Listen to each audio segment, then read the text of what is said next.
Hello, fellow traveler, and welcome to this quiet journey into the Norse cosmos, a tale woven to carry you gently toward sleep. Tonight, we are stepping into the first chapter of a series exploring the creation of the Norse world, a story that began in the vast emptiness of Ginnungagap and now brings us to the creation of the first humans, Ask and Embla. This is a tale of life born from wood, of breath and thought gifted under a starry sky, held in the embrace of Yggdrasil, the world tree. The Norse people who lived in lands of ice and fire told these stories around their hearths, their voices soft in the long northern nights. This video is your companion for rest, designed to be slow, steady, and soothing, like waves lapping at a shore, like leaves rustling in Yggdrasil's branches. So find a cozy spot, pull up a blanket, and let your mind drift to Midgard, the realm of humans, where our story unfolds. Let the words wash over you. No need to hold them tight, just let them carry you, slowly, toward peace. Imagine lying on a soft bed of moss, beside a quiet sea, the air cool and scented with salt and pine. Above, the sky glows faintly, its stars twinkling like sparks from Muspelheim, scattered across a dome crafted from a giant's skull.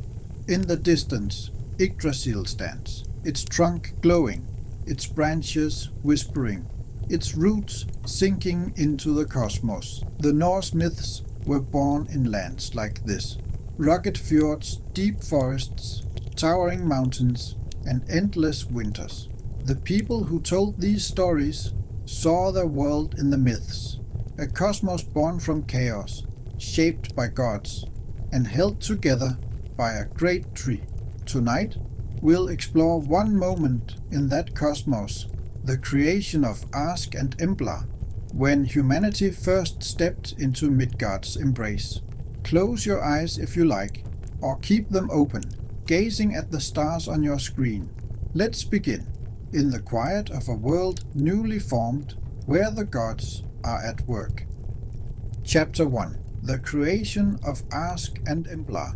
Long before Midgard bloomed with life, the Norse cosmos began in Ginnungagap, a vast yawning void where nothing existed. No light, no sound, just endless emptiness. Fire from Muspelheim and ice from Niflheim met there, their mingling soft and slow, like mist curling over a frozen lake. From that mist came Ymir, the first frost giant, and from her eyes out Humla, the cosmic cow. Licked free Buri, the first god. The gods Odin, Vili, and Ve, born from Buri's line, shaped the world from Ymir's body. Craften seas from his blood, earth from his flesh, mountains from his bones, and a sky from his skull. Yggdrasil, the world tree, grew to hold it all, its roots sinking into Niflheim's chill, its branches stretching to Asgard's golden halls, its trunk pulsing with the cosmos heartbeat. Midgard, the middle realm, was born in this way, a land of balance, waiting for its people. Picture Midgard, its landscape stretching under the bone-white sky, held up by 4 dwarfs. Its fields are green and soft, dotted with wild flowers that sway in the breeze, their petals catching the faint light of dawn. Forests of pine and oak stand deep and shadowy, their needles carpeting the ground, their branches rustling like a whispered lullaby. Rivers wind through the land, their waters gurgling softly, reflecting the stars above, their banks lined with smooth stones kissed by the current. Mountains rise in the distance, their peaks dusted with snow, their slopes cloaked in mist, silent sentinels watching over the world. The seas encircle Midgard, their waves whispering against dark shores, their salt-scented air mingling with the earth's quiet breath, carrying the faint echo of Ymir's blood. Above, Yggdrasil's branches shade the land, its leaves rustling faintly, a reminder that Midgard is but one of 9 worlds, held in the tree's embrace. Yet Midgard was empty of human life, like a blank canvas, waiting for its first brushstrokes. The gods, Odin, Vili, and Ve, walked along its shores, their steps silent on the dark sand, the sea lapping gently at their feet. The air was cool, scented with salt and pine, and the sky arched wide, its stars twinkling like sparks from Muspelheim's fires, scattered across Ymir's skull.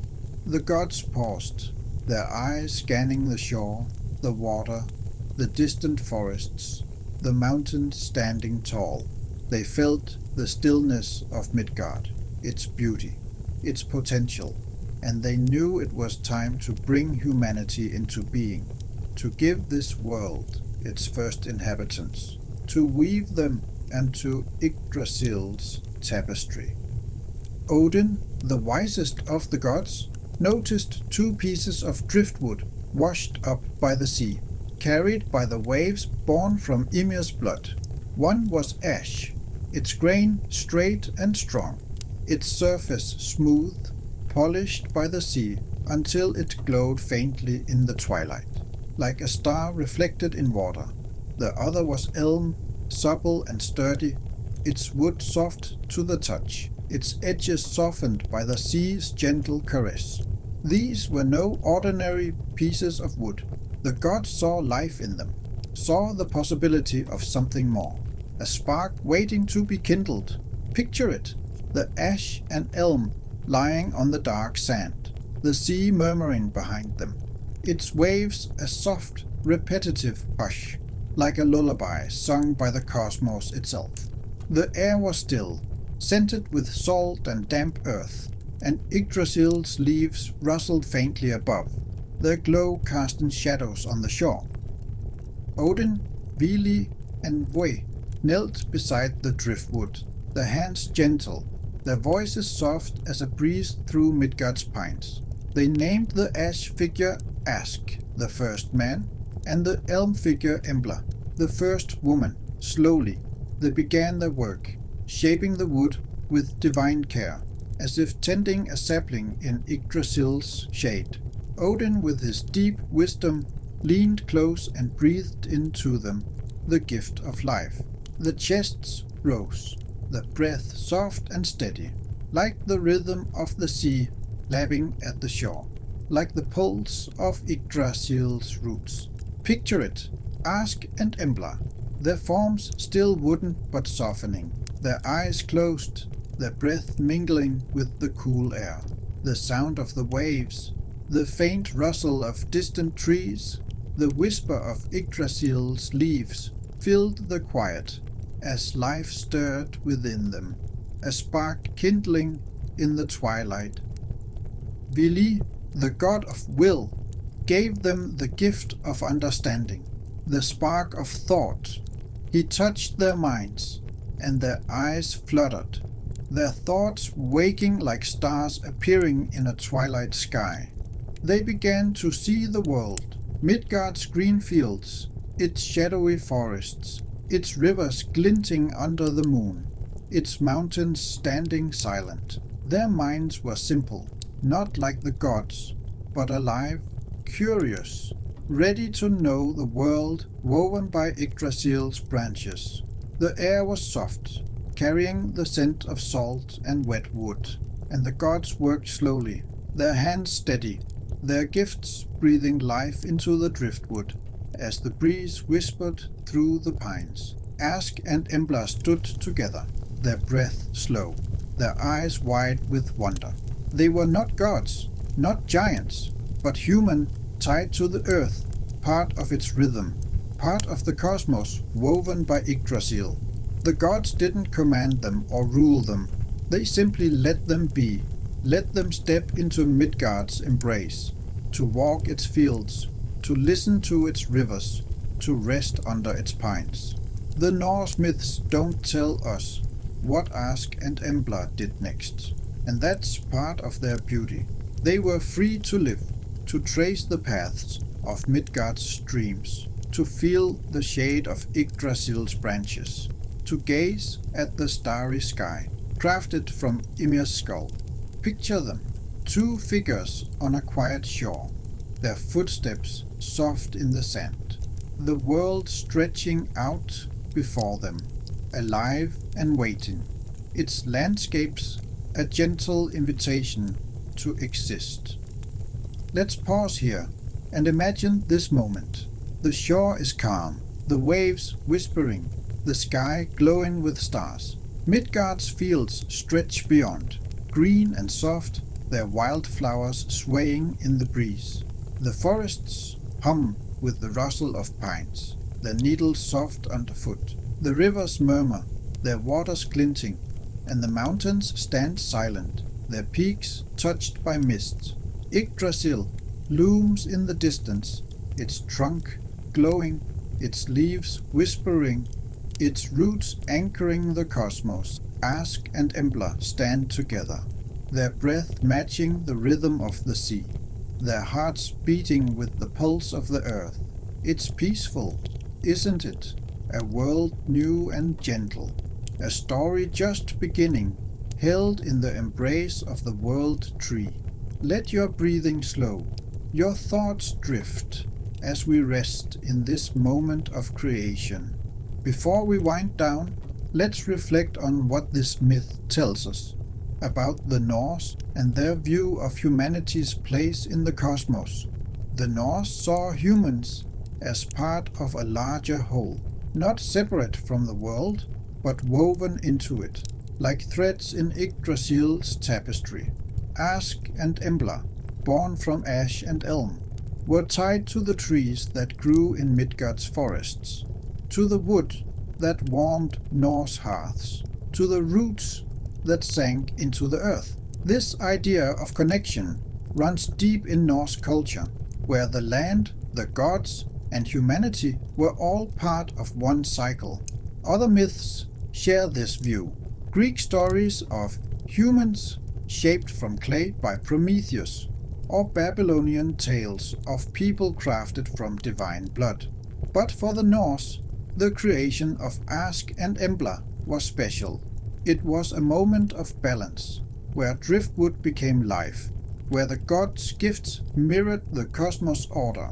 The trees, the sea, the sky, all were part of Yggdrasil's story, and so were Ask and Embla, small but vital, like leaves on the world tree's branches. The Norse also saw humanity as fragile, yet enduring. Their myths often speak of cycles, birth, life, death, and renewal, all held by Yggdrasil, whose roots touched the wells of fate and wisdom.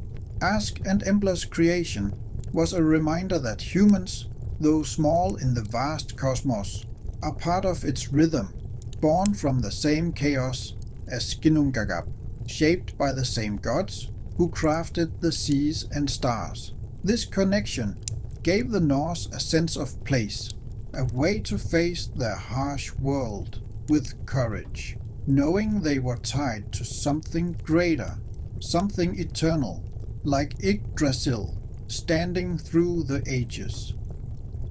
But let's not linger too long on these thoughts, fellow traveler.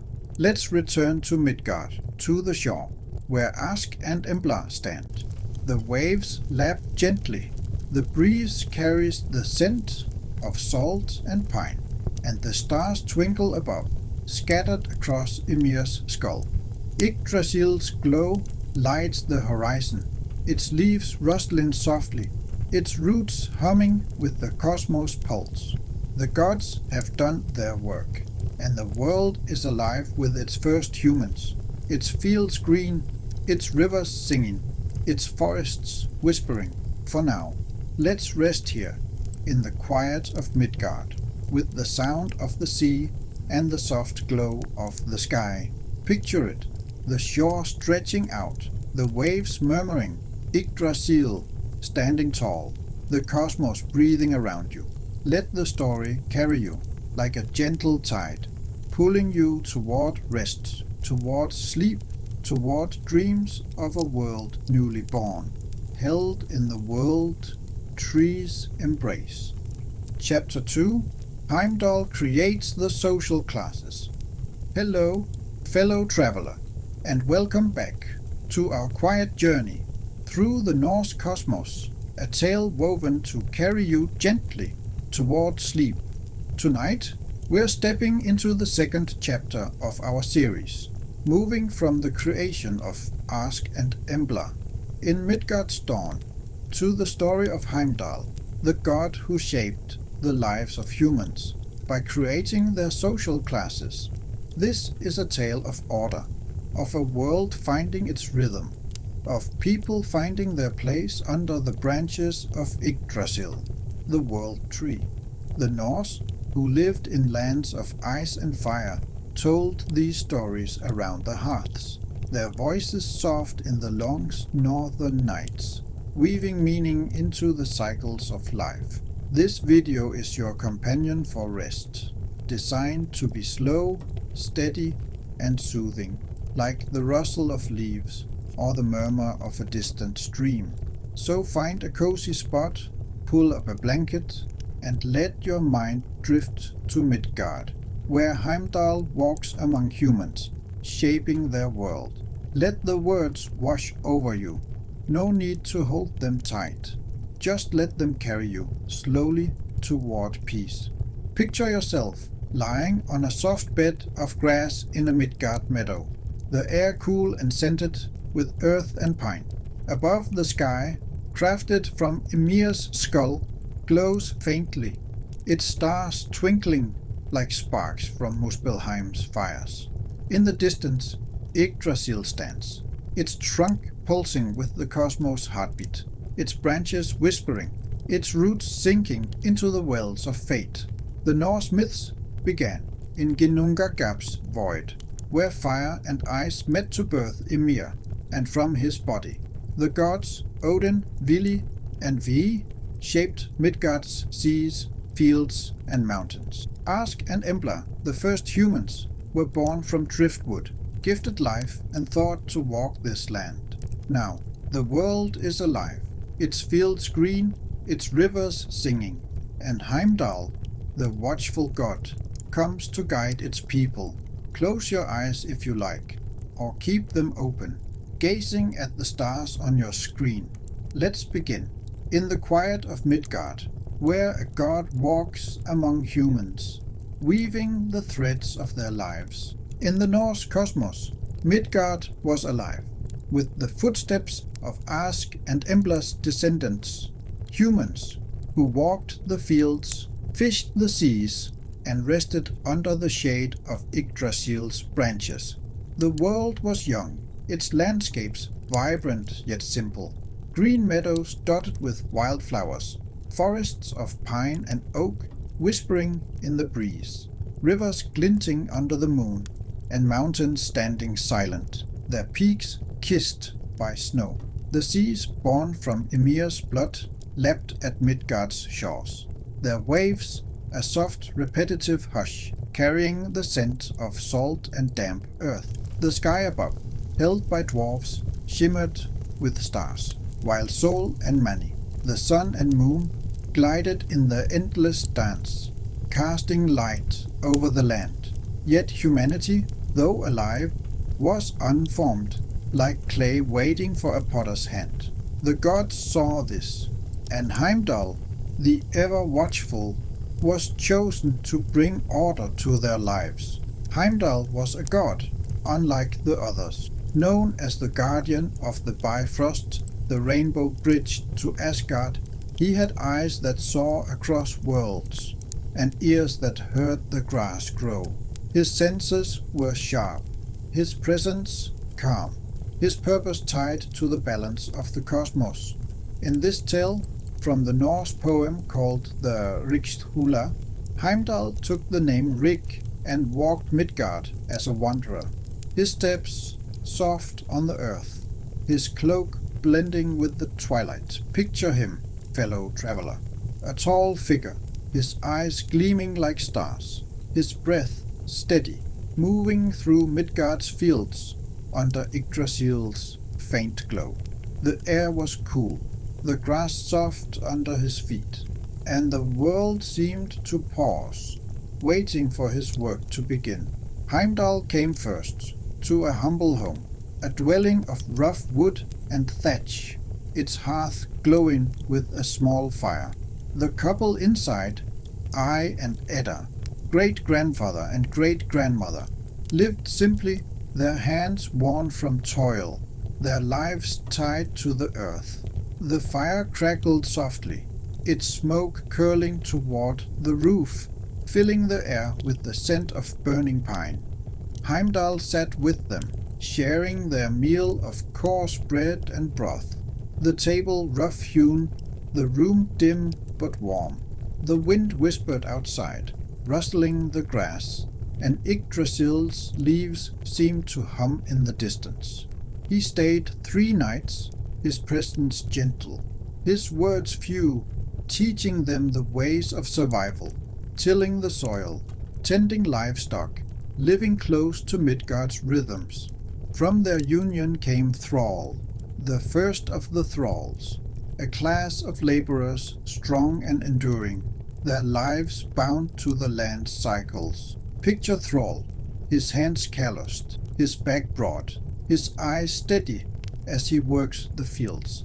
The thralls were the backbone of Midgard, their labor sowing seeds in the dark soil, their songs mingling with the wind as they toiled under the sun.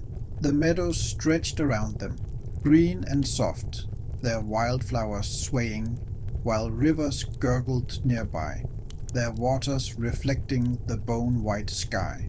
The thralls' lives were hard, but vital, their work feeding the world, their steps echoing the pulse of Yggdrasil's roots.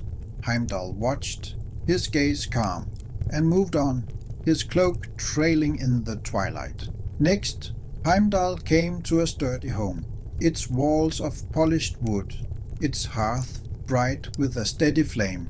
The couple here, Afi and Amma, grandfather and grandmother, lived with skill, their hands weaving cloth, shaping tools, their lives balanced between labor and craft. The fire glowed, its warmth filling the room, the air scented with fresh wool and baked bread. Heimdall sat with them, sharing a meal of meat and fine bread, the table smooth, the room lit by the hearth's golden light.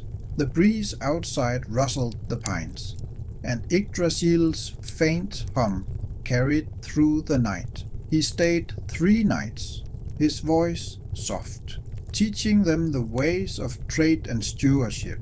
From their union came Karl, the first of the freemen, a class of farmers and craftsmen, free to work the land and build their lives. Picture Karl, his hands skilled, his eyes bright, tending fields and forging tools under Midgard's sun. The freemen were the heart of the community, their farms dotting the meadows, their homes alive with the clatter of looms and the laughter of children. The rivers flowed nearby, their waters singing, while the forests whispered, their pines swaying under Yggdrasil's shade. The freemen's lives were steady, their work shaping Midgard, their songs blending with the earth's rhythm. Heimdall watched, his presence a quiet anchor, and moved on, his steps soft, the stars above glowing in the bone-white sky. Finally, Heimdall came to a grand hall, its walls carved with runes, its hearth blazing with a mighty fire. The couple here, Fadir and Modir, father and mother, lived with wisdom, their hands skilled in leadership, their lives rich with knowledge. The fire roared softly, its light dancing on polished wood, the air warm with the scent of herbs and fine meat.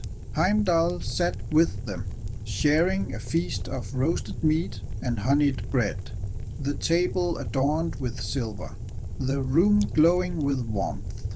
The wind outside sighed through the fields, and Yggdrasil's branches seemed to whisper in the distance. He stayed 3 nights, his words gentle, teaching them the ways of governance and law. From their union came Jarl, the first of the nobles, a class of leaders and warriors, wise and strong, guiding Midgard's people. Picture Jarl, his bearing proud, his eyes keen, his voice steady as he led with wisdom.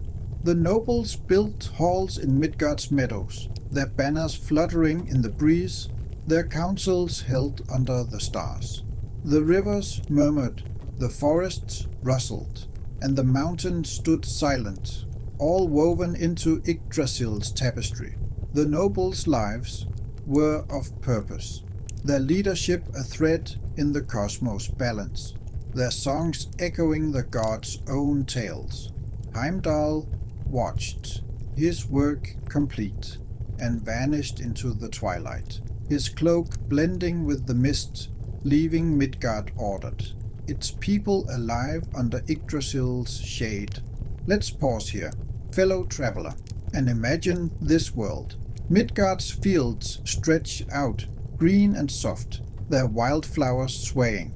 Villages nestle among pines, their hearths glowing, their smoke curling toward the bone-white sky. The seas whisper, the rivers sing, and Yggdrasil's glow lights the horizon, its leaves rustling softly. Thralls, freemen, and nobles lived together, their lives woven into Midgard's rhythm, their steps echoing the cosmos' pulse. It's a peaceful scene, isn't it? A world finding its order, held in Yggdrasil's embrace. Let your breathing slow, let your thoughts drift as we rest in this moment of balance. Before we wind down, let's reflect on what this myth tells us about the Norse and their view of society. The Norse lived in a world where community was survival, their harsh lands, fjords carved by ice, fields wrested from stone, demanded cooperation. The Riksthula reflects this, showing thralls, freemen, and nobles as parts of one whole, like Yggdrasil's roots, trunk, and branches. Other cultures add similar stories. Greek myths of social orders ordained by gods, or Hindu tales of castes born from a primordial being. For the Norse, Heimdall's work was about balance, ensuring each class had its place, from the laborer's toil to the noble's wisdom, all tied to the land and the cosmos. This myth, born from Ginnungagap's chaos, shows a world ordered not by force, but by connection, like Yggdrasil holding the 9 worlds. But let's not linger too long on these thoughts, my friend. Let's return to Midgard, to the villages glowing with hearthlight, the fields swaying, the seas whispering. Heimdall's work is done, and the world is alive with its people, its rhythms set under Yggdrasil's branches. For now, let's rest here, in the quiet of Midgard, with the crackle of fires and the soft glow of the stars. Picture it, the meadows stretching out, the pines rustling, Yggdrasil standing tall, the cosmos breathing around you. Let the story carry you, like a gentle breeze, pulling you toward rest, toward sleep, toward dreams of a world newly ordered. Let the stars of Midgard and the shade of Yggdrasil watch over you as you drift away. Hello, my friend, and welcome back to our quiet journey through the Norse cosmos, a tale woven to carry you gently toward sleep. Tonight, we're stepping into the 3rd chapter of our series, moving from the creation of Ask and Embla and Heimdall's shaping of human classes, to the story of Gefjon, the goddess who plowed the land with her mighty ox sons to create a new home for her people. This is a tale of creation, of earth turned and shaped, of a goddess's strength woven into Midgard's fields, all under the shade of Yggdrasil, the World Tree. The Norse, who lived in lands of ice and fire, told these stories around their hearths, their voices soft in the long northern nights, weaving meaning into the world's rhythms. This video is your companion for rest, fellow traveler, designed to be slow, steady, and soothing, like the creak of a plow or the rustle of leaves in Yggdrasil's branches. So find a cozy spot, pull up a blanket, and let your mind drift to Midgard, where Gefjon works the earth. Let the words wash over you. No need to hold them tight. Just let them carry you slowly toward peace. Picture yourself lying on a soft bed of grass in a Midgard meadow, the air cool and scented with earth and wildflowers. Above, the sky, crafted from Ymir's skull, glows faintly, its stars twinkling like sparks from Muspelheim's fires. In the distance, Yggdrasil stands, its trunk pulsing with the cosmos' heartbeat, its branches whispering, its roots sinking into the wells of fate. The Norse myths began in Ginnungagap's void, where fire and ice met to birth Ymir, whose body became Midgard's seas, fields, and mountains. Ask and Embla, born from driftwood, walked this land, and Heimdall, as Rig, gave their descendants purpose, thralls, freemen, and nobles, each a thread in the cosmic tapestry. Now, the world is alive, its fields green, its rivers singing, and Gefjon, the goddess of plenty, comes to shape a new land.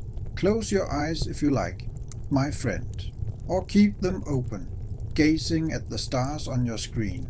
Let's begin, in the quiet of Midgard, where a goddess and her sons carve the earth. In the Norse cosmos, Midgard was alive with the footsteps of Ask and Embla's descendants, their lives ordered by Heimdall into thralls who toiled, freemen who farmed, and nobles who led. The world was vibrant, its landscape stretching under the bone-white sky.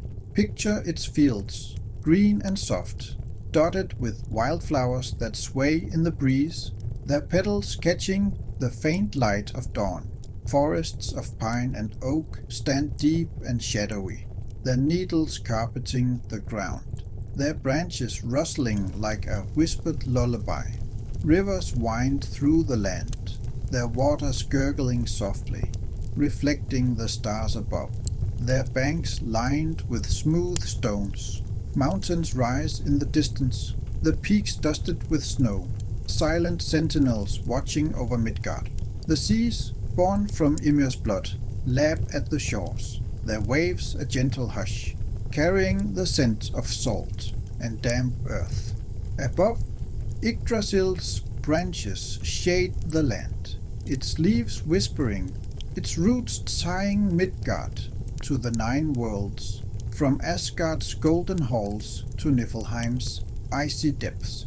Yet Midgard's people needed more land, a place to grow and thrive.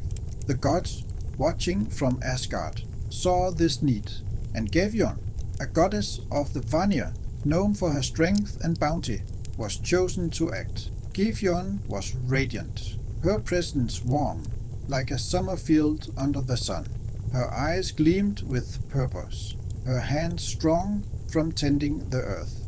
In the Norse tales, she was a goddess of plenty, tied to the land's fertility, her spirit as steady as Yggdrasil's trunk. Picture her, fellow traveler, a tall figure, her hair golden like ripe wheat, her cloak flowing like a river, walking Midgard's plains under the starry sky. The air was cool, the grass soft under her feet, and the world seemed to hum, waiting for her work to begin. Gefjon's tale begins with a journey, not in Midgard but in the lands of men, in a northern realm ruled by a king named Gylfi. The Prose Edda tells us Gylfi, a wise but curious king, welcomed Gefjon, disguised as a wanderer, into his hall. The fire glowed, its light dancing on wooden walls, the air warm with the scent of mead and burning pine. Gefjon spoke softly, her voice steady, charming Gylfi, with tales of the gods and the cosmos. Pleased, he offered her a gift, as much land as she could plough in one day and night. The air was still, the hearth crackling, and Yggdrasil's faint hum seemed to echo in the silence, as if the world tree knew what was to come. Gefjon, wise and cunning, called upon her 4 sons, born of a giant and transformed into mighty oxen. These were no ordinary beasts.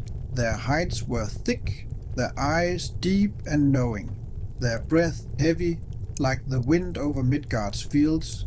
Picture them, 4 great oxen, their hoofs broad, their horns glinting in the twilight, their strength as vast as the seas, born from Ymir's blood. Gefjon yoked them to a plough, its blade gleaming, its wood creaking softly, ready to carve the earth. The air was cool, scented with earth and grass, and the stars above twinkled, as if watching Gefjon's work unfold. They began to plough, the oxen's hooves sinking into the soil, the plough cutting deep, its blade turning the earth in long, steady furrows. The ground yielded, soft and dark like the flesh of Ymir, its scent rising, rich and loamy. The oxen moved slowly, their breath steaming in the cool air, their steps a rhythmic thud, like the heartbeat of Midgard itself. The fields stretched out, vast and open, their grasses swaying, their wildflowers bending as the plough passed. The rivers nearby gurgled, their waters reflecting the bone-white sky, and Yggdrasil's leaves rustled faintly, as if singing with the land's transformation. Gefjon guided the plough, her hand steady, her voice soft, urging her sons onward, their strength carving a new shape into the world. By the end of the day and night, Gefjon and her sons had ploughed a vast tract of land, so great it broke free from the earth. With a final pull, the oxen dragged it across the sea, its edges trailing mist, its surface alive with grass and stone. They set it in place, a new island called Zealand or Shelland, a gift to Midgard's people. Picture it, a land rising from the waves, its fields green, its shores kissed by the sea, its hills soft under the starry sky. The whole left behind became a lake, its water still reflecting the stars, a mirror of the cosmos tied to Yggdrasil's roots. Gefjon stood on Zealand's shore, her sons resting, their breath slow, the air calm with the scent of salt and earth. Let's pause here, fellow traveler, and imagine this moment. Midgard's fields stretch out, ploughed and alive, their furrows dark and rich. Zealand glows across the sea, its grasses swaying, its rivers murmuring. Yggdrasil looms in the distance, its trunk glowing, its leaves whispering, its roots anchoring the cosmos. The oxen stand still, their breath steaming, and Gefjon watches, her presence a quiet anchor. It's a peaceful scene, isn't it? A world shaped and growing, held in Yggdrasil's embrace. Let your breathing slow, my friend. Let your thoughts drift as we rest in this moment of creation. Before we wind down, let's reflect on what this myth tells us about the Norse and their bond with the land. The Norse were farmers and seafarers, their lives tied to the earth's cycles, their fields wrested from rocky soil, their ships braving stormy seas. Gefjon's ploughing mirrors their labor, turning harsh land into fertile fields, much like Yggdrasil's roots draw life from the cosmos wells. Other cultures told similar tales. Greek myths of Demeter nurturing the harvest, or Mesopotamian stories of gods shaping the earth. For the Norse, Gefjon was a symbol of bounty, her oxen a reminder of the strength needed to carve a life from the land, her work a thread in the cosmic tapestry woven from Ginnungagap's chaos. This myth shows a world where gods and humans work together, shaping Midgard under Yggdrasil's shade, each act a part of the cosmos rhythm. But let's not linger too long on these thoughts. Let's return to Midgard, to Sealand's shores, where Gefjon stands, the sea whispering, the fields alive, the oxen rest, the plough lies still, and Yggdrasil's glow lights the horizon, its leaves rustling softly. The world is alive, its rhythm set, its people ready to thrive. For now, let's rest here, in the quiet of Midgard, with the sound of waves and the soft glow of the stars. Picture it, the field stretching out, the sea murmuring, Yggdrasil standing tall, the cosmos breathing around you. Let the story carry you, like a gentle breeze, pulling you toward rest, toward sleep, toward dreams of a land newly shaped. Let the stars of Midgard and the shade of Yggdrasil watch over you as you drift away. The war of the Aesir and the Vanir. In the Norse cosmos, the world was alive with the rhythms of Midgard, where humans tilled fields, sailed seas, and lived under Yggdrasil's branches. The world tree held the 9 worlds together. Midgard's green meadows, Niflheim's icy depths, Muspelheim's fires, and more. High in its branches lay Asgard, home of the Aesir gods, its halls gleaming with gold, its air clear and scented with polished wood. Picture Asgard, my friend. Great halls like Valhalla, their roofs thatched with shields, their fires glowing, casting shadows that dance softly. The Aesir, led by Odin, were gods of war and wisdom, their presence strong, their voices steady, their eyes watching the cosmos from Yggdrasil's heights. Lower in the tree's branches bloomed Vanaheim, home of the Vanir gods, a realm of rolling hills and flowing rivers. Picture Vanaheim, fields golden with grain, forests whispering with oak and ash, their leaves rustling like a lullaby. The air is warm, scented with wildflowers and damp earth, and the rivers gurgle softly, reflecting the stars above. The Vanir, gods of fertility and plenty, moved through their fields, their hands gentle, their spirits tied to the earth's cycles. Gefjon, who ploughed Sealand, was one of their kin, her strength rooted in Vanaheim's green heart. The Vanir's world was calm, its rhythms echoing Yggdrasil's pulse, its beauty a contrast to Asgard's golden might. Yet peace between the Aesir and Vanir was fragile. The prose Edda tells of a time when differences sparked conflict, though the reasons are lost in the mist, like whispers in Ginnungagap's void. Some say it began with pride, others with a slight, a disagreement over power or offerings from Midgard's people.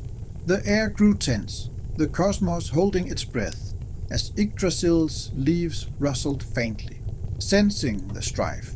The war was not loud or fierce, not in the way we imagine battles, but a steady clash of divine will, like waves meeting a rocky shore. Picture it, Asgard's halls glowing, their fires crackling as the Aesir gathered, their spears gleaming softly. Vanaheim's fields swayed, their grasses bending, as the Vanir stood, their magic humming, their eyes calm but resolute. The Aesir struck with strategy, led by Odin, whose wisdom was as sharp as his spear. Their halls echoed with quiet counsels, their plans woven like threads in Yggdrasil's tapestry. The Vanir answered with magic, their spells drifting like mist, their power rooted in the earth's deep rhythm.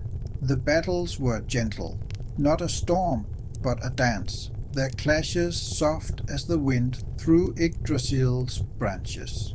Picture it. Spears glinting in Asgard's golden light, spells shimmering in Vanaheim's fields, the air cool and still, scented with pine and smoke. Neither side could prevail, their strengths too balanced, their wills too strong, like fire and ice meeting in Ginnungagap long ago. Its rhythm slow and steady, like the tides born from Ymir's blood. Yggdrasil stood firm, its trunk glowing, its roots anchoring the cosmos, its leaves whispering of peace. The gods grew weary, their hearts seeking harmony, their eyes turning to the world tree's shade. At last they paused, their weapons lowered, their magic stilled. The air was calm, scented with earth and salt, and the stars above twinkled, as if guiding the gods toward truth. The Aesir and Vanir met under Yggdrasil's branches, their steps soft on the moss, their voices low, like the murmur of a distant river. To seal their peace, they exchanged hostages, a bond to weave their tribes together. The Vanir sent Njord, a god of sea and wind, and his children, Freya and Freyja, to Asgard. Picture them, Njord, his eyes like the sea, his breath steady, Freya radiant as a summer field, Freyja, her beauty glowing like Vanaheim's dawn. The Aesir sent Honir, a god of wisdom, and Mimir, keeper of knowledge, to Vanaheim. The air was warm, the fields of Vanaheim rustling, Asgard's halls glowing. As the gods mingled, their presence acquired harmony. Yggdrasil's leaves whispered above, its roots humming below, sealing the truth in the cosmos' hearts. The peace held, the Aesir and Vanir united, their realms balanced under Yggdrasil's shade. Midgard's people felt this harmony, their fields thriving, their rivers flowing, their hearths glowing with the warmth of a world at rest. Picture it, Asgard's golden hall standing tall, Vanaheim's fields swaying, Yggdrasil's glow lighting the cosmos, its branches rustling softly. The war was over, fellow traveler, its echoes fading like mist in Ginnungagap, its peace a new thread in the world tree's tapestry. Let's pause here and imagine this moment. Asgard's halls gleam, Vanaheim's fields sway, and Yggdrasil stands tall, its leaves whispering, its roots anchoring the 9 worlds. The air is calm, scented with pine and earth, the stars twinkling above. The gods rest, their peace sealed, their harmony echoing Midgard's rhythms. It's a peaceful scene, isn't it? A cosmos finding balance, held in Yggdrasil's embrace. Let your breathing slow, my friend. Let your thoughts drift as we rest in this moment of unity. Before we wind down, let's reflect on what this myth tells us about the Norse and their view of conflict. The Norse lived in a world of struggle, their lands harsh, their seas stormy, their winters long. Yet they valued peace, seeing conflict as a path to balance, like fire and ice meeting in Ginnungagap. The Aesir Vanir war mirrors this, a clash resolved, not by victory but by unity, much like Yggdrasil binds the cosmos. Other cultures told similar tales, Greek myths of gods warring then uniting, or Hindu stories of divine balance. For the Norse, this myth was a reminder that even gods conflict, but harmony, like Yggdrasil's roots, holds all things together, weaving humans, gods, and nature into one cycle. But let's not linger too long on these thoughts, fellow traveler. Let's return to the cosmos, to Asgard's halls and Vanaheim's fields, where the gods rest, their peace sealed. The seas murmur, the winds sigh, and Yggdrasil's glow lights the horizon, its leaves rustling softly. The world is alive, its rhythms steady, its balance restored. For now, let's rest here, in the quiet of the cosmos, with the sound of leaves and the soft glow of the stars. Picture it, the fields swaying, the halls glowing, Yggdrasil standing tall, the cosmos breathing around you. Let the story carry you, like a gentle breeze, pulling you toward rest, toward sleep, toward dreams of a world at peace. Let the stars of the cosmos and the shade of Yggdrasil watch over you as you drift away. Odin's eye and Mimir's head. In the Norse cosmos, the world was alive with the rhythms of Midgard, where humans tilled fields, sailed seas, and lived under Yggdrasil's branches. The world tree held the 9 worlds together.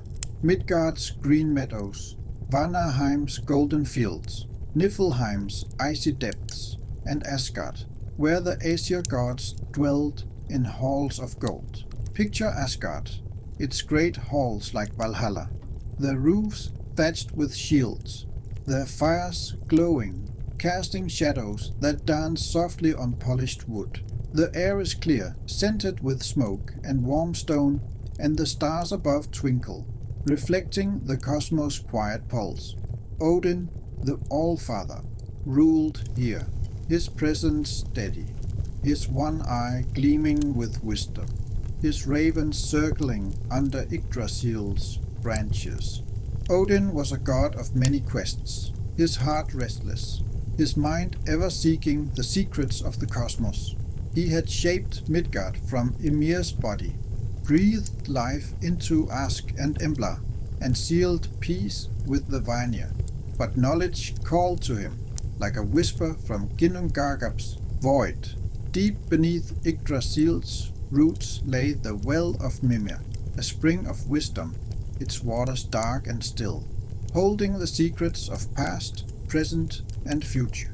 Picture it, my friend, a shadowy well, its surface rippling faintly, its waters cold, reflecting the faint glow of Yggdrasil's roots. The air was heavy, scented with damp stone and ancient earth, and the silence was deep, broken only by the soft trickle of water. Mimir, a wise being, guarded this well, his knowledge vast, his voice low and steady, like the murmur of a river.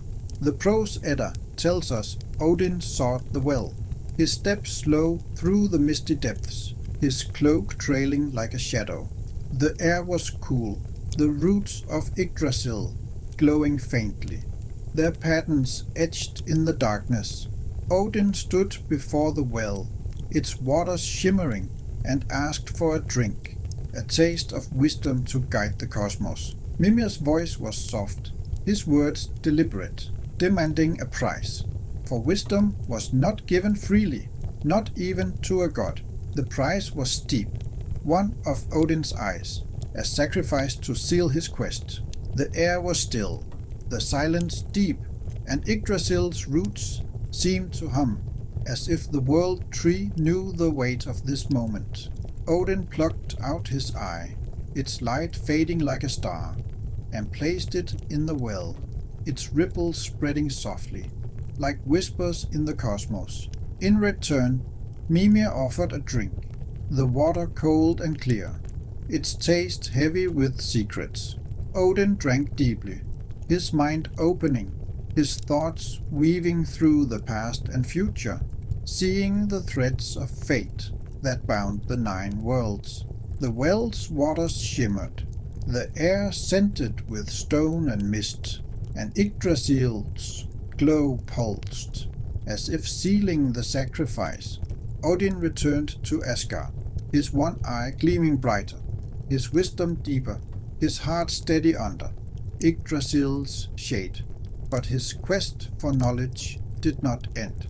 Later, the poetic Edda tells us the Aesir-Vanir war led to Mimir's death, his head severed in the conflict's aftermath. The Vanir sent it to Asgard, a grim reminder of the war's cost.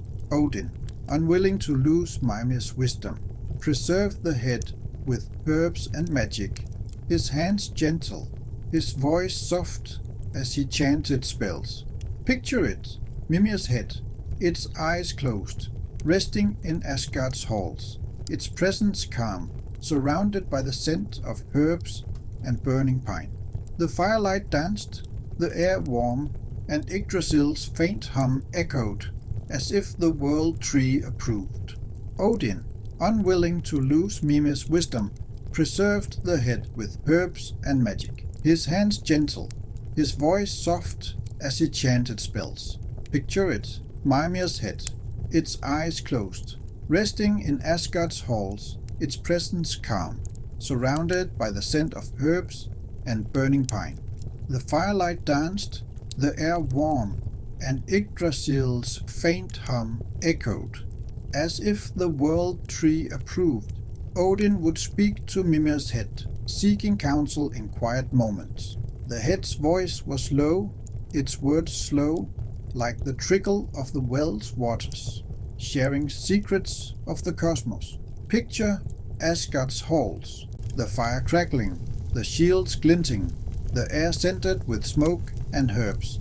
Odin sat alone, his one eye gleaming, his ravens perched nearby, as Mimir's head whispered, its knowledge weaving through Yggdrasil's threads. The stars above twinkled, the cosmos breathed, and the world tree's leaves rustled, tying Odin's wisdom to the 9 worlds. Let's pause here and imagine this moment. Asgard's halls glow, the fires casting soft shadows. Yggdrasil stands tall, its roots sinking to the well of Mimir, its branches shading the cosmos. The air is calm, scented with herbs and stone, the stars twinkling above. Odin rests, his wisdom deepened, the cosmos balanced. It's a peaceful scene, isn't it? A world of secrets and sacrifice, held in Yggdrasil's embrace. Let your breathing slow, let your thoughts drift, as we rest in this moment of quiet wisdom. Before we wind down, let's reflect on what this myth tells us about the Norse and their view of wisdom. The Norse valued knowledge, living in a world where survival demanded understanding of seasons, seas, and fates. Odin's sacrifice mirrors their own struggles, trading comfort for insight, much like braving winter's cold for spring's harvest. Other cultures told similar tales, Greek myths of Prometheus stealing fire for knowledge, or Hindu stories of sages seeking truth through austerity. For the Norse, Odin's eye and Mimir's head were symbols of wisdom's cost, tied to Yggdrasil's roots, where the wells of fate and knowledge flow. But let's not linger too long on these thoughts. Let's return to Asgard, to the halls where Odin sits, Mimir's head whispering, the firelight glowing, the seas murmur, the winds sigh, and Yggdrasil's glow lights the horizon, its leaves rustling softly. The world is alive, its rhythms steady, its wisdom deep. For now, let's rest here, in the quiet of the cosmos, with the sound of trickling water and the soft glow of the stars. Picture it, the halls glowing, the well shimmering, Yggdrasil standing tall, the cosmos breathing around you. Let the story carry you, like a gentle breeze, pulling you toward rest, toward sleep, toward dreams of a world of wisdom. Let the stars of the cosmos and the shade of Yggdrasil watch over you as you drift away. Odin discovers the runes. In the Norse cosmos, the world was alive with the rhythms of Midgard, where humans tilled fields, sailed seas, and lived under Yggdrasil's branches. The world tree held the 9 worlds together. Midgard's green meadows, Vanaheim's golden fields, Asgard's gleaming halls, and Niflheim's icy depths. Picture Yggdrasil, its trunk vast as a mountain, its bark glowing faintly, etched with patterns that shimmer in the starlight. Its branches stretch into the heavens, their leaves rustling softly, like a lullaby sung by the cosmos. Its roots sink deep, weaving through the wells of Urd, Mimir, and Hvergelmir, tying the worlds to the cosmos' heart. Asgard glowed above, its halls like Valhalla shimmering, their fires casting shadows on polished wood, the air scented with smoke and warm stone. Odin, the Allfather, ruled in Asgard, his one eye gleaming with the wisdom gained from Mimir's well, his ravens circling under Yggdrasil's branches. Yet his heart was restless, his mind ever seeking deeper truths. He had shaped Midgard from Ymir's body, breathed life into Ask and Embla, sealed peace with the Vanya, and sacrificed his eye for knowledge. But the cosmos still held secrets. The runes, sacred symbols of power, were one such mystery, marks that held the essence of creation, the keys to fate, magic, and wisdom. Picture them, fellow traveler, faint carvings in stone, wood, or air, their lines glowing softly, like stars etched in the darkness, waiting to be understood. The Havamal tells us Odin sought the runes by hanging on Yggdrasil, the world tree, for 9 long nights. Odin, his cloak trailing like a shadow, his one eye gleaming, binding himself to the tree's trunk. The air was cool, scented with ancient wood and damp earth. The silence deep, broken only by the rustle of Yggdrasil's leaves. He hung there, pierced by his own spear, his body still, his breath slow, like the rhythm of the cosmos itself. The stars above twinkled, their light filtering through the branches, and the roots below hummed, their glow pulsing in the darkness. No food, no drink, just Odin and the tree, their bond a quiet pulse in the cosmos' heart. For 9 nights Odin endured, his mind drifting through pain and silence, his thoughts reaching into Yggdrasil's depths. The air was heavy, the leaves whispering, the wells below trickling softly, like secrets waiting to be heard. Picture Yggdrasil's trunk glowing, its roots sinking into the misty depths. The eagle perched high, its wings still, watched silently, while Nidhogg, the serpent, gnawed below, its scales glinting. Ratatosk, the squirrel, scurried along the trunk, its chatter faint, and the stags grazed, their hoofs tapping gently. Odin hung, his breath steady, his one eye gazing into the void, like the emptiness of Ginnungagap long ago. On the 9th night, the runes revealed themselves, their forms glowing in the darkness, their power humming like Yggdrasil's roots. Odin saw them, their lines clear and bright, each a thread in the cosmos tapestry, symbols of creation, fate, and magic.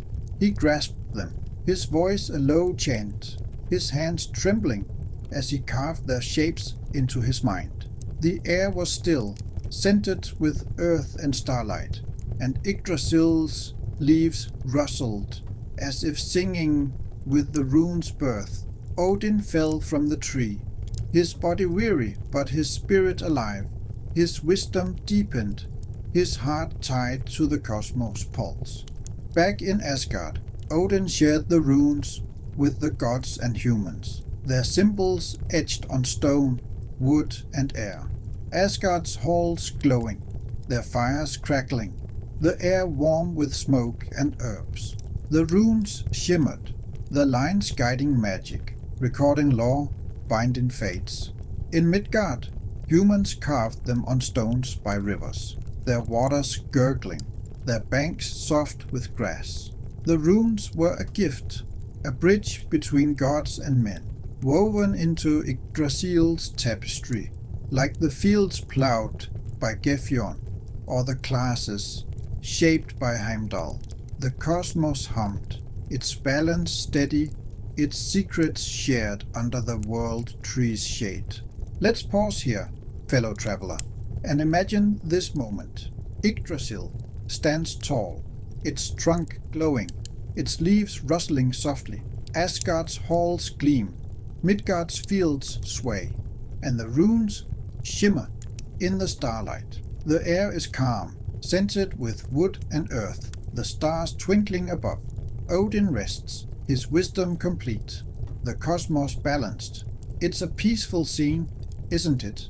A world of secrets and sacrifice, held in Yggdrasil's embrace. Let your breathing slow, my friend. Let your thoughts drift as we rest in this moment of quiet wisdom. Before we wind down, let's reflect on what this myth tells us about the Norse and their view of sacrifice. The Norse lived in a world of hardship, their winters long, their seas stormy, their lives a balance of struggle and resilience. Odin's sacrifice on Yggdrasil mirrors their own, enduring pain for gain, like facing cold for a harvest. Other cultures told similar tales.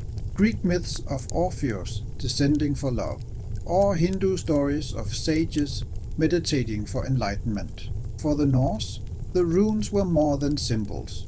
They were wisdom's costs, tied to Yggdrasil's roots, where fate and knowledge flow. This myth, born from Ginnungagap's chaos, shows a cosmos where sacrifice weaves gods, humans, and nature into one cycle, like Yggdrasil, holding the 9 worlds. But let's not linger too long on these thoughts, my friend.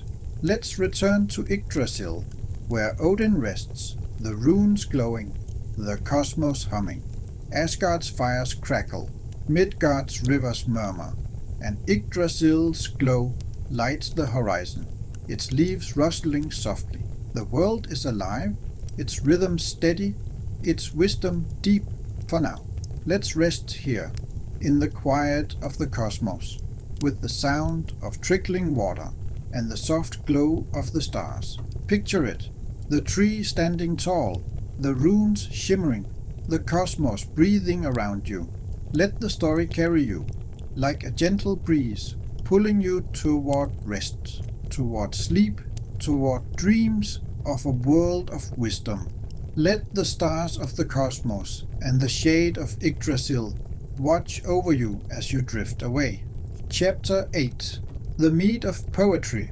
In the Norse cosmos, the world was alive with the rhythms of Midgard, where humans tilled fields, sailed seas, and carved runes under Yggdrasil's branches. The world tree held the 9 worlds together. Midgard's green meadows, Vanaheim's golden fields, Asgard's gleaming halls, and Niflheim's icy depths. Picture Asgard, its great halls like Valhalla, their roofs thatched with shields, their fires glowing, casting shadows on polished wood. The air is warm, scented with smoke and mead, and the stars above twinkle, reflecting the cosmos' quiet pulse. Odin, the All-Father, ruled here, his one eye gleaming with wisdom from Mimir's well, his runes etched in stone, his ravens circling under Yggdrasil's shade. The Prose Edda tells us the Mead of Poetry began with the peace between the Aesir and Vanir. After their war, the gods sealed their truce by spitting into a vat, their breath mingling like fire and ice in Ginnungagap. Long ago, from this vat was born Kvasir, a being of pure wisdom, his mind bright, his voice soft as a river's flow. Picture Kvasir, his form brilliant, his eyes deep, wandering Midgard's fields, sharing knowledge with humans. The meadows swayed, their wildflowers bending, the rivers gurgling, and Yggdrasil's leaves rustled faintly, as if the world tree knew his worth. But Kvasir's wisdom drew envy. 2 dwarfs, Fiala and Gala, lured him to their cave, their voices cunning, their hands quick. In a shadowy cave, The dwarves betrayed Kvasir, his life fading like a star. They drained his blood, mixing it with honey to create the Mead of Poetry, a drink that granted the gift of eloquence and inspiration. Picture it, a cave deep in Midgard's mountains, its walls damp, its air heavy, with the scent of earth and honey. 3 vats glowed, the mead shimmering, its surface rippling softly, like the wells beneath Yggdrasil's roots. The dwarves guarded it, their eyes glinting, their whispers echoing in the dark. The air was cool, fellow traveler, the silence deep, and Yggdrasil's faint hum pulsed, as if the world tree mourned Kvasir's loss. The dwarves' greed led to their downfall. They killed a giant named Gilling and his wife, angering their son, Suttungr. The giant took the mead, hiding it in a cave within the mountain Nidbjörg, guarded by his daughter Gunnlod. Picture the cave, its walls carved with frost, its air cold, the mead's vats glowing faintly, their honeyed scent mingling with stone. Gunnlod sat beside them, her presence calm, her voice soft, like a breeze through Yggdrasil's branch. The cosmos hummed, its balance shaken, the mead's power waiting to be claimed. Odin, ever seeking wisdom, heard of the mead. His heart stirred, like when he hung on Yggdrasil for the runes. He journeyed to Midgard, disguised as a wanderer named Bolverk, his one eye hidden, his cloak trailing like a shadow. Picture him, my friend, his steps soft on the grass, the fields swaying, the rivers gurgling under the bone-white sky. He worked for Suttungr's brother, Baugi, tending fields, his hands steady, his voice low. The air was warm, scented with earth and wildflowers, and Yggdrasil's leaves rustled faintly, as if guiding Odin's path. When Baugi agreed to help, Odin tricked him, boring into Nidbjörg's cave with an auger, his form shifting to a serpent, slithering through the stone. Inside, Odin met Gunnlod, her eyes gentle, her breath soft. He charmed her with words, his voice a whisper, like the runes hum. For 3 nights he drank the mead, each sip glowing, its taste sweet and heavy with wisdom. Picture it, the cave's darkness lit by the vats, the mead shimmering, the air cool with stone and honey. Odin drank, his mind opening, poetry flowing like rivers in Midgard. On the 3rd night he transformed into an eagle, his wings broad, soaring from the cave, the mead safe in his throat. The air was crisp, the stars twinkling, lighting his path back to Asgard. In Asgard, Odin shared the mead, spitting it into vats, its drops falling like stars. Picture the halls, their fires crackling, their shields glinting, the air warm with mead and smoke. The gods and poets drank, their voices weaving songs, their words echoing the rune's power. In Midgard, humans felt the mead's gift, their stories flowing, their runestones glowing under Yggdrasil's shade. The cosmos hummed, its balance restored, its poetry alive. Let's pause here, my friend, and imagine this moment. Asgard's halls glow, their fires casting soft shadows. Midgard's fields sway, their rivers murmuring. Yggdrasil stands tall, its leaves rustling, its roots anchoring the cosmos. The mead shimmers, its wisdom shared, the stars twinkling above. It's a peaceful scene, isn't it? A world of poetry and balance, held in Yggdrasil's embrace. Let your breathing slow, let your thoughts drift, as we rest in this moment of inspiration. Before we wind down, let's reflect on what this myth tells us about the Norse and their view of poetry. The Norse valued words, their skalds weaving tales by firelight, their runes carving stories into stone. The mead of poetry was a sacred gift, born from Kvasir's wisdom, like the runes from Odin's sacrifice. Other cultures revered inspiration, Greek myths of the Muses, or Celtic tales of bards' magic. For the Norse, poetry was power, tying gods and humans to Yggdrasil's cycle, its words flowing like the wells beneath the world tree. This myth, born from Ginnungagap's chaos, shows a cosmos where wisdom and art weave the worlds together. But let's not linger too long on these thoughts. Let's return to Asgard, where the mead glows, the fires crackle, and Yggdrasil's glow lights the horizon, its leaves rustling softly. The world is alive, its rhythms steady, its poetry deep. For now, let's rest here, in the quiet of the cosmos, with the sound of dripping mead and the soft glow of the stars. Picture it, the halls glowing, the mead shimmering, Yggdrasil standing tall, the cosmos breathing around you. Let the story carry you, like a gentle breeze, pulling you toward rest, toward sleep, towards dreams of a world of poetry.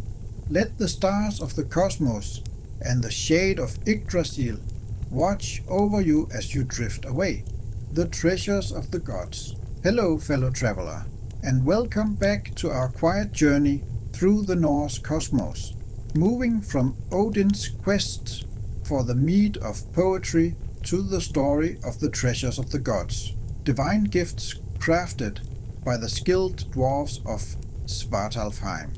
This is a tale of artistry and wonder, of gleaming treasures forged in fire, each a thread in the cosmic tapestry, held by Yggdrasil, the world tree. The Norse, who lived in lands of ice and fire, told these stories around their hearths, their voices soft in the long northern nights, weaving meaning into the cycles of their world. This video is your companion for rest, designed to be slow, steady, and soothing, like the crackle of a forge or the rustle of Yggdrasil's leaves. So find a cozy spot, pull up a blanket, and let your mind drift to the forges of Svartalfheim and the halls of Asgard, where treasures shine. Let the words wash over you, my friend. No need to hold them tight. Just let them carry you, slowly, ever so slowly, toward peace.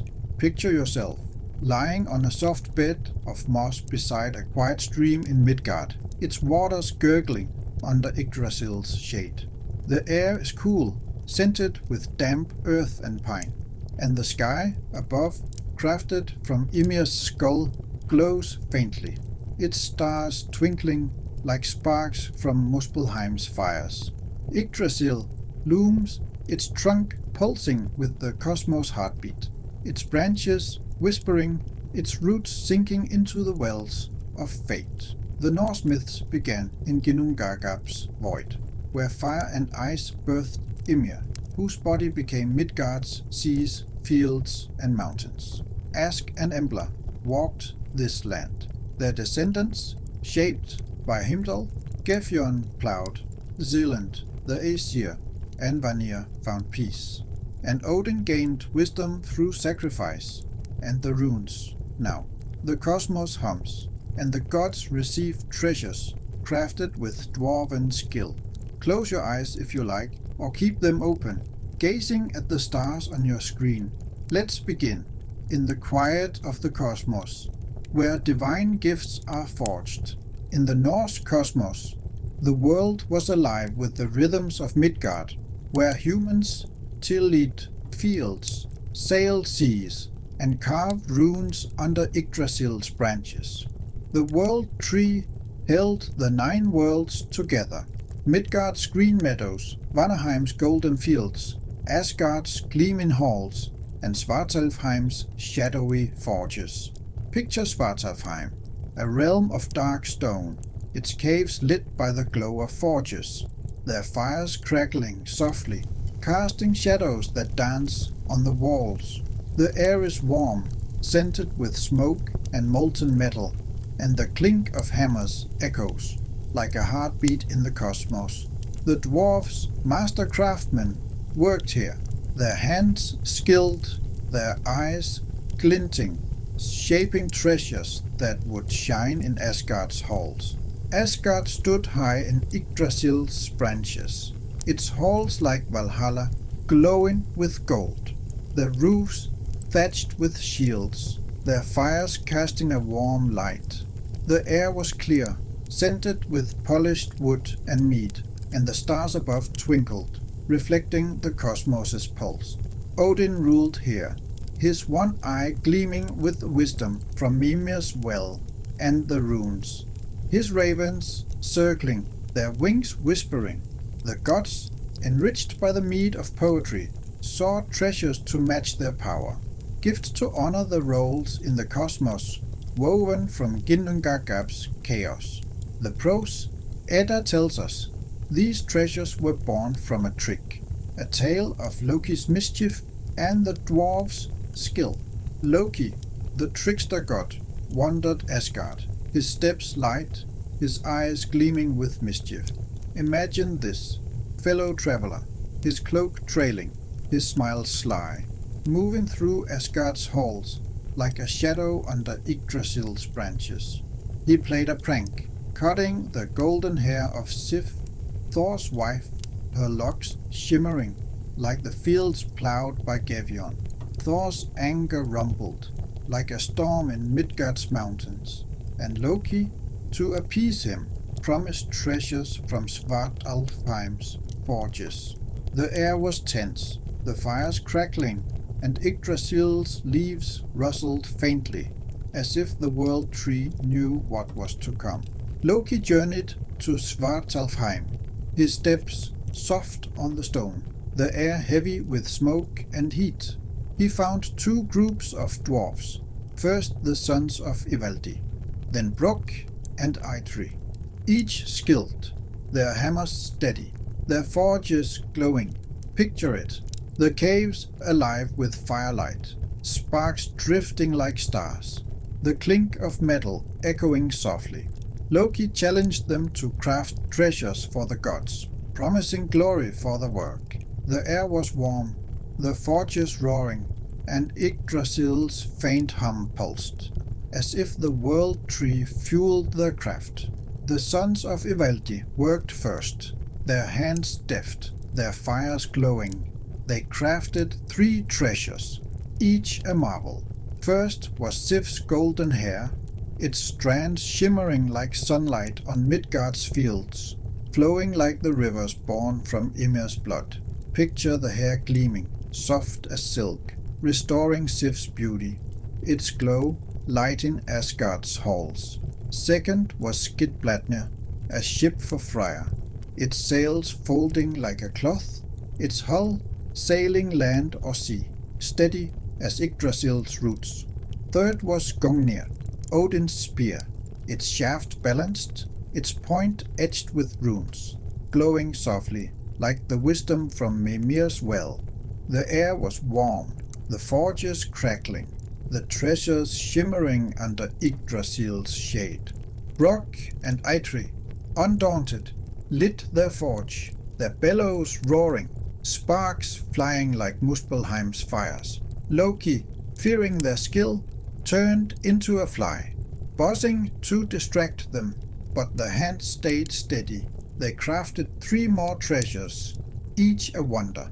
First was Gullinbursti, a golden boar for Freya, its bristles glowing like Vanaheim's fields, its hoofs swift, lighting the dark.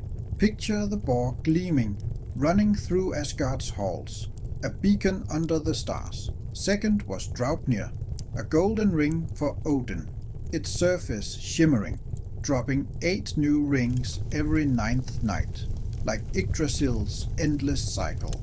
Third was Mjolnir, Thor's hammer, its handle short, but its head mighty, etched with runes, crackling with power, like a storm in Midgard's mountains. The dwarfs presented their treasures in Asgard, the halls glowing, the air warm with mead and firelight. Picture Sif's hair shining, Skidbladnir's sails fluttering, Gungnir's point gleaming, Gullinbursti trotting, Draupnir dripping rings, and Mjolnir resting in Thor's hand.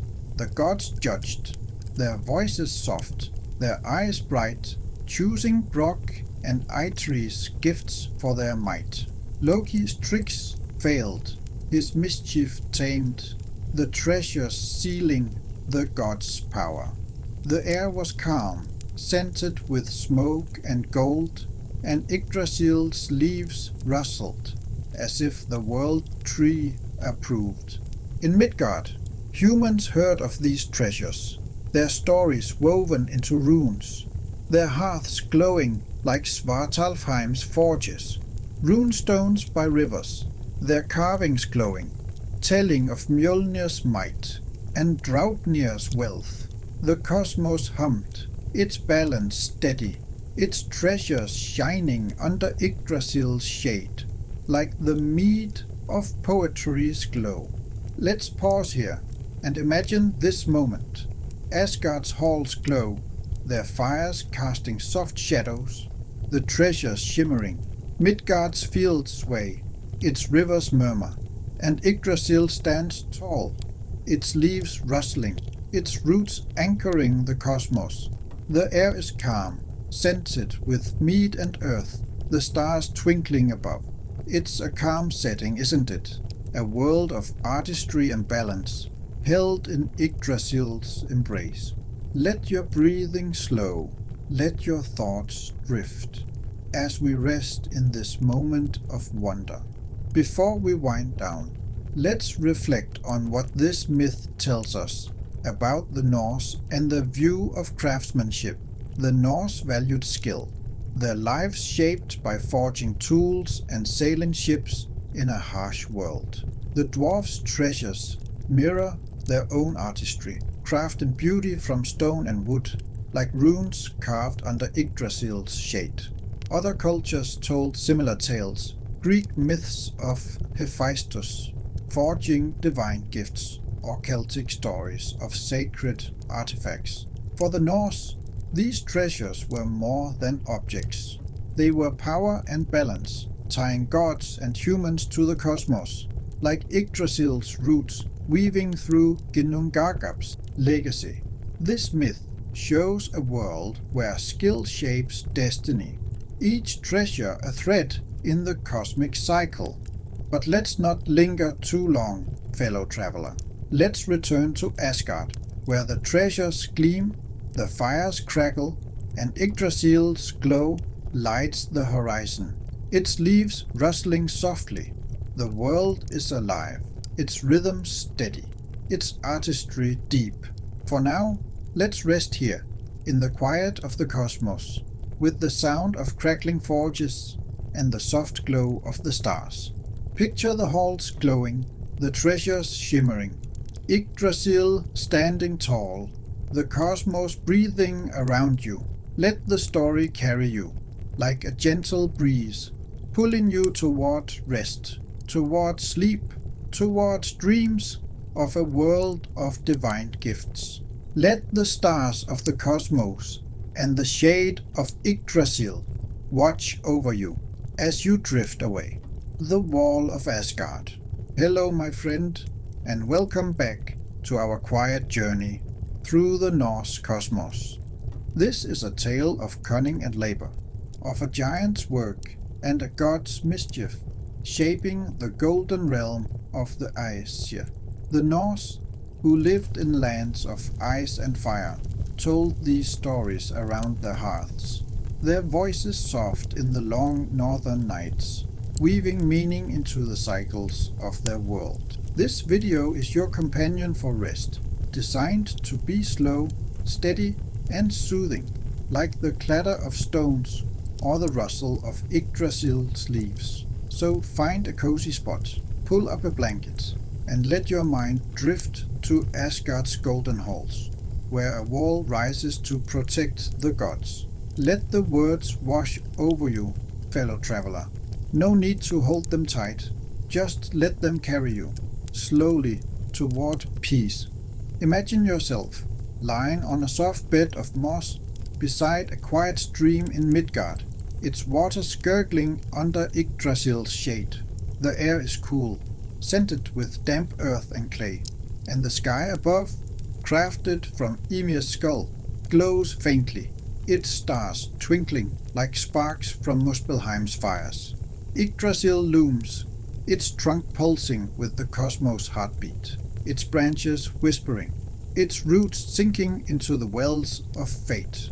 The Norse myths began in Ginnungagap's void, where fire and ice birthed Ymir, whose body became Midgard's seas, fields, and mountains. Ask and Embla walked this land, their descendants shaped by Heimdall. Gefjon plowed Zealand, the Aesir and Vanir found peace, and Odin gained wisdom through sacrifice, runes, and the Mead of Poetry. The gods' treasures shone, and now Asgard needs a wall to guard its glory. Close your eyes if you like, or keep them open, gazing at the stars on your screen. Let's begin. In the quiet of the cosmos, where a giant builds for the gods. In the Norse cosmos, the world was alive with the rhythms of Midgard, where humans tilled fields, sailed seas, and carved runes under Yggdrasil's branches. The world tree held the 9 worlds together. Midgard's green meadows, Vanaheim's golden fields, Svartalfheim's glowing forges, and Asgard, where the Aesir gods dwelt in halls of gold. Picture Asgard, my friend, its great halls like Valhalla, their roofs thatched with shields, their fires crackling, casting shadows on polished wood. The air was warm, scented with mead and smoke, and treasures like Mjolnir, Gungnir, and Draupnir gleamed, their runes shimmering like the Mead of Poetry's glow. Odin ruled here, his one eye bright with wisdom, his ravens circling, their wings whispering under Yggdrasil's shade. Asgard was mighty, but vulnerable, its halls open to the winds of the cosmos, its borders unguarded after the Aesir-Vanir war. The gods sought a wall, a barrier of stone to protect their realm, its strength as steady as Yggdrasil's roots.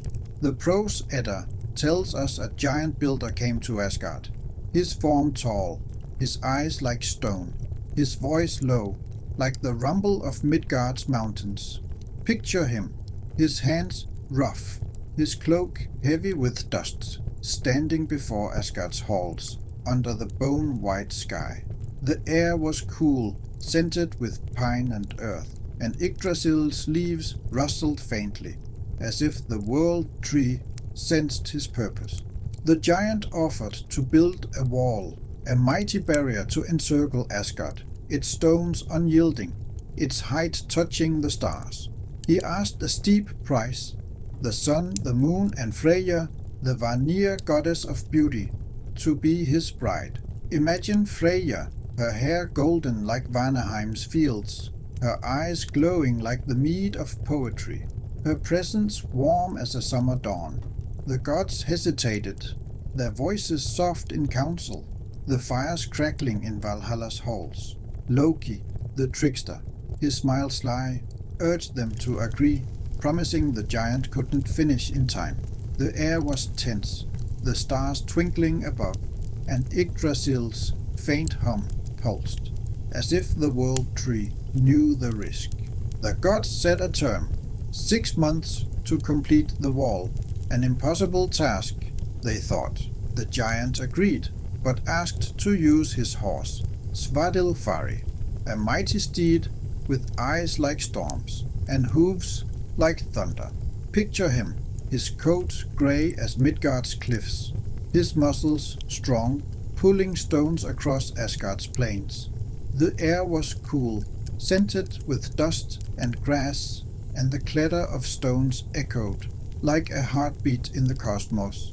The giant began his work, his hands steady, piling stones high, their surfaces smooth, glinting under the bone-white sky. Yggdrasil's branches swayed, its leaves whispering as if watching the wall rise. Day by day, the wall grew, its stones fitting perfectly, its heights climbing toward the stars. Svadilfari hauled boulders, his hoofs thudding, his breath steaming in the cool air. Picture it, the plains of Asgard, golden and vast, dotted with stones, the wall stretching like a serpent, its shadow long under the sun. The gods watched, their hearts uneasy, their fires crackling in the halls. The air was warm, scented with mead and wood, but tension hung, like mist from Ginnungagap's void. With only days left, the wall neared completion, its stones towering, its strength rivaling Yggdrasil's roots. The gods turned to Loki, their voices low, demanding he undo his trick. Loki, ever cunning, took the form of a mare, her coat shimmering, her eyes bright, her hooves soft on the grass. Picture Loki as a mare, luring Svadilfari from the wall, their hoofbeats fading into Asgard's plains. The air was cool, scented with wildflowers and earth, and Yggdrasil's leaves rustled, as if the world tree hid their path. The giant, without his horse, faltered, his hands slowing, his stones unplaced. The deadline passed, the wall unfinished, and Thor, his hammer Mjolnir gleaming, ended the giant's work, his blow soft in the myth, like a storm fading in Midgard's mountains. From Loki's trick came Sleipnir, an 8-legged horse born of Loki and Svadilfari. His coat grey, his speed unmatched, a gift for Odin. Picture Sleipnir, his hooves swift, his eyes gleaming, galloping through Asgard's halls, his presence steady as Yggdrasil's roots. The wall stood strong, though incomplete, its stones glinting, protecting Asgard's treasures, Gungnir, Draupnir, Mjolnir, under the starry sky. In Midgard, humans heard the tale, their runestones glowing with carvings, their hearths warm, echoing the fires of Svartalfheim's forges. The cosmos hummed, its balance restored, its wall. Let's pause here, friend, and imagine this moment. Asgard's halls glow, their fires cast in soft shadows, the wall rising tall. Midgard's fields sway, its rivers murmur, and Yggdrasil stands, its leaves rustling, its roots anchoring the cosmos. Sleipnir gallops, the air calm, scented with stone and mead, the stars twinkling above. It's peaceful, isn't it? A world of cunning and strength, held in Yggdrasil's embrace. Let your breathing slow, let your thoughts drift, as we rest in this moment of balance. Before we wind down, let's reflect on what this myth tells us about the Norse and their view of protection. The Norse lived in a world of danger, their villages guarded by walls, their lives shaped by storms and foes. Asgard's wall mirrors their need for safety, its stones like the runes carved for strength, its story tied to Yggdrasil's cycle. Other cultures told similar tales, Greek myths of Troy's walls, or Celtic stories of sacred strongholds. For the Norse, this myth, born from Ginnungagap's chaos, shows a cosmos where trickery and strength balance, like the peace after the Aesir-Vanir War, weaving gods and humans into one cycle. But let's not linger too long on these thoughts. Let's return to Asgard, where the wall stands, the fires crackle, and Yggdrasil's glow lights the horizon, its leaves rustling softly. The world is alive, its rhythm steady, its protection strong. For now, let's rest here, in the quiet of the cosmos, with the sound of clattering stones and the soft glow of the stars.